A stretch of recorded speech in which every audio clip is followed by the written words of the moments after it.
तो हेलो बच्चों, कैसे हो आप लोग? ठीक है सर। आज हम आपको बताएंगे औसत या फिर माध्य या फिर समांतर माध्य से संबंधित ऐसे सवाल जो आपको एंट्रेंस एग्जाम में देखने को मिलेंगे या फिर कंपटीशन के एग्जाम में भी आपको ऐसे देखने को मिलेंगे। तो इस तरीके के सवाल कैसे हल किए जाते हैं, ये शॉर्टकट विधि भी मैं इसको बताऊंगा और इसमें जो फैक्ट रहता है उसको भी बताऊंगा। तो आइए हम लोग चलते हैं बोर्ड पे। यहाँ पे देखिए दो सवाल हमने लिया है। पहला सवाल है, कह रहा 20 सामानों का औसत 18 है। कितना है? 18। कितने सामानों का? 20 सामानों का। यदि प्रत्येक सामान से, मतलब सब 20 सामान है, सब सामान में से प्रत्येक में से 3 घटा दिया जाए तो सामानों का नया औसत क्या हो जाएगा? भाई पहले वाला जो औसत था वो 20 सामानों का था, लेकिन हर सामान में से 3-3 घटा दिया गया। क्या कर दिया गया? घटा दिया गया। अब 3-3 जब सब में से घट गया है तो घटने के बाद औसत भी तो घटना चाहिए कि नहीं? तो प्रत्येक में से घटा है। अगर इसको शॉर्टकट विधि से करना चाहो तो कुछ नहीं करना है। जब प्रत्येक में से घटा ही है 3-3 तो औसत भी तुम्हारा कितना घट जाएगा? 3, क्योंकि 20 सामान में से ये 3-3 घटा हुआ है। तो शॉर्टकट विधि क्या होगी? हाल यहाँ पे देखो, पहले मैं शॉर्टकट ही बता देता हूं। कौन सी? शॉर्टकट में क्या होता है, अभी औसत कितना है? औसत दिया है, कितना दिया है? 18। औसत है 18। कितने सामानों का? 20 सामानों का। तो 20 सामान में से 20 सामान में से प्रत्येक से अगर घट रहा है, प्रत्येक से 3 घटाने पर औसत भी 3 घट जाएगा। औसत भी 3 घट जाएगा।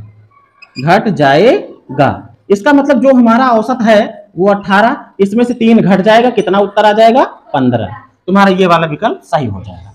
अब ये कैसे 3 घट जाता है उसको समझते हैं। हम लोग को जो औसत का फार्मूला जानते हैं वो कैसा होता है भाई? हमको पता है औसत बराबर क्या होता है। औसत बराबर, ये दूसरी विधि है यहां से, ठीक है, कॉन्सेप्ट वाली विधि। कौन सी विधि? कॉन्सेप्ट। आपको पता लगे कि कैसे ये हो रहा है। औसत का फार्मूला होता है क्या? कुल पदों का योग और बटे कुल पदों की संख्या। यही तो है ना? अब देखो, औसत हमको दिया ही है। औसत कितना दिया है? 18। औसत है 18। औसत की जगह हमने रख दिया कितना? 18। कुल पदों का योग हमको पता ही नहीं है। कौन कौन से सामान थे, कितने कितने रुपए वाले सामान थे, हमको पता है? नहीं पता है। तो हमको कुल पदों का योग पता ही नहीं है ना? जो 3-3 घटेगा सब में से, वो इसी में से तो घटेगा, कुल पदों के योग में से ही। भाई एक सामान 20 रुपए का रहन की 30 रुपए का रहन, वो सब हमको पता नहीं है। तो कुल पदों का योग हमें नहीं पता है, तो इसको ऐसे कैसे उतार देंगे? कुल पदों का योग हमने वैसे के वैसे, देखो फार्मूले से बिल्कुल कर रहा हूं, उसको उतार दिया। बटे में कितना है भाई? बटे में कुल पदों की संख्या कितनी है सामानों की? 20। यहां तक समझने में कोई दिक्कत? अब अगर हमको कुल पदों का योग चाहिए तो जो बटे में 20 है इसको इधर भेज दे, बराबर के इस पार। इधर ये भाग में इधर आएगा तो किसमें हो जाएगा?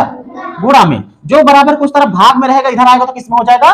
गुणा में। तो इसको हम इधर ले आ लिए, तो 18 गुणे 20। अब ये हमारा इधर क्या बचा? कुल पदों का योग बचा। यही तो बचा ना? क्लियर है इतनी बात? अब इसको गुणा कर लो भाई, 0 लगाओ। 18 दूना 36, 360। मतलब 360 आ रहा है क्या? हमारा कुल पदों का योग आ रहा है। अब देखो कुल पद कितने थे? 20 थे ना? कह रहा है कि सभी में से 3-3 घटा दो। सभी पद में से कितना कितना घटा दो? 3-3। यहां पे समझो, ये उधर उस साइड का है। कह रहा था सभी सामान से कितना कितना घटाना है? 3 घटाना है। तो कितने सामान है कुल? 20 सामान है ना?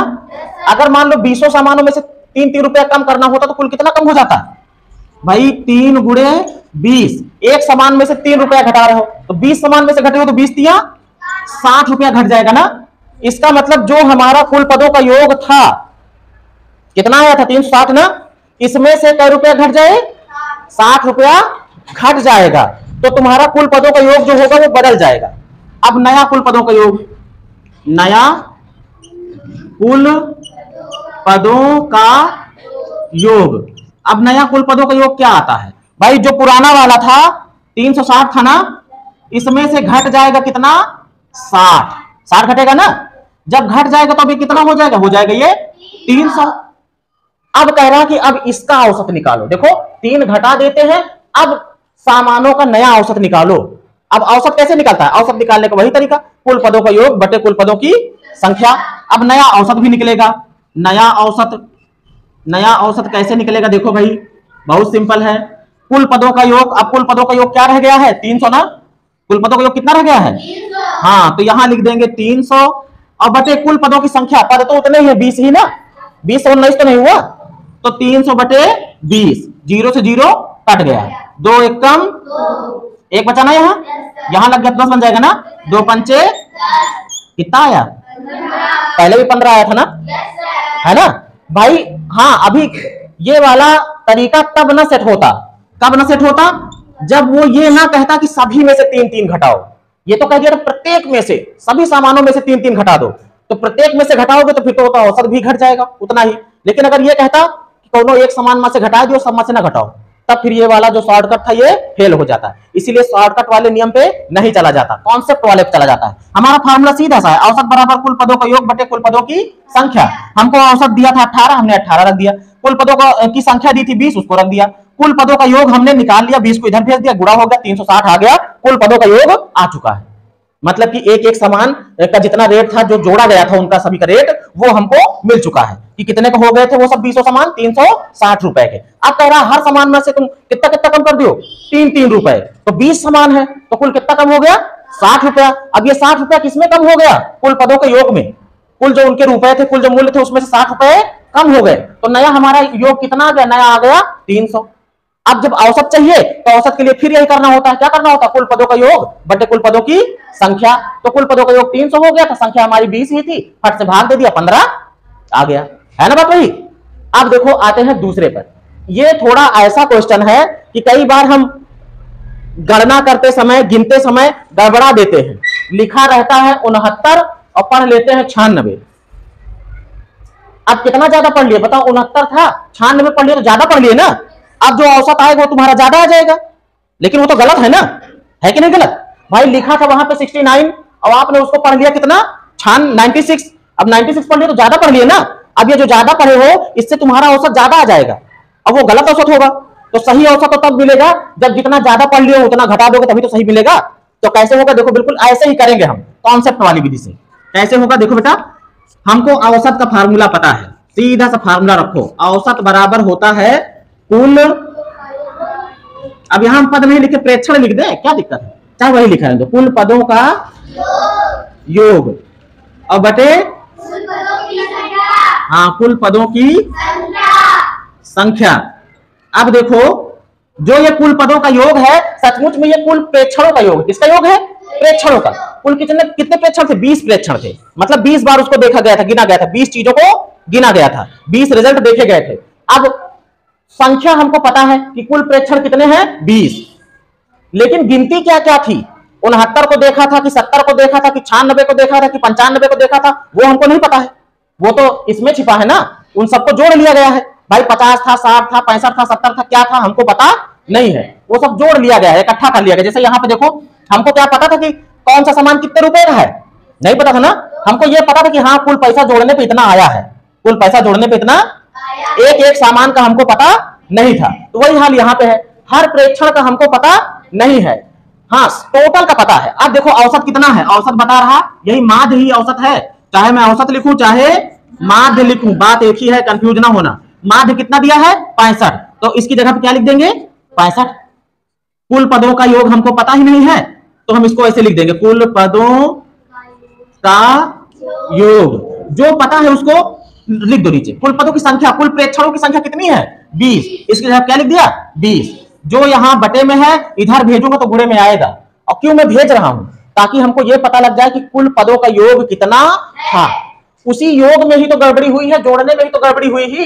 देखो क्या हुई थी गड़बड़ी, 69 की जगह 96 जोड़ लिए थे, लिखा था 69 और जोड़ लिए थे 96, तो गड़बड़ी तो इसी में हुई है ना। तो हमको इसी को सही करना है, तो पहले इसे निकालेंगे, 20 को इधर भेजोगे इसमें गुणा हो जाएगा, 65 गुणे 20।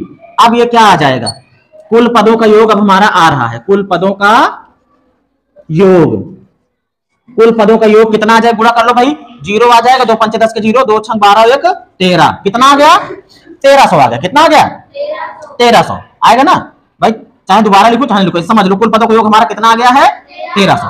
अब इसमें गड़बड़ी हुई है, लिखा था 69 अपन लिए है 96, तो कितना गलत पढ़ा गया है, गलत प्रेक्षण से बढ़ा मान, बढ़ा भाई, गलत पढ़ने से मान ज्यादा हो गया ना, पढ़ना था 96 पढ़ लिए कितना, सॉरी पढ़ना था 69 पढ़ लिए कितना 96, तो कितना ज्यादा पढ़ लिए हैं 96 में से 69 घटा दो, कितना पढ़ लिए भाई, 16 में से 9 गया 7 है ना, यहां बचा 8, 8 में से 6 गया 2, 27 ज्यादा पढ़ लिए थे, 27 अब ज्यादा पढ़ लियो तो फिर इसमें से घटा दो, इसमें से घटा दो, अपने आप सही हो जाएगा। तो सही वाला आप निकालते हैं, तो 1300 में से घटा देंगे, सही कुल पदों का योग, कुल पदों का योग सही वाला। अब सही वाले में क्या होगा, 1300 में से घट जाएगा, कितना ज्यादा जोड़ लिए थे 27 ज्यादा जोड़ लिए थे ना, तो कितना आ जाएगा, घटा लो भाई, 10 में से 7 गया 3, यहां बचा 9, 9 में से 2 गया 7 है ना, यहां बचा 2, अरे 12 ही आ जाएगा है ना, ये आ गया सही वाला कुल पदों का योग।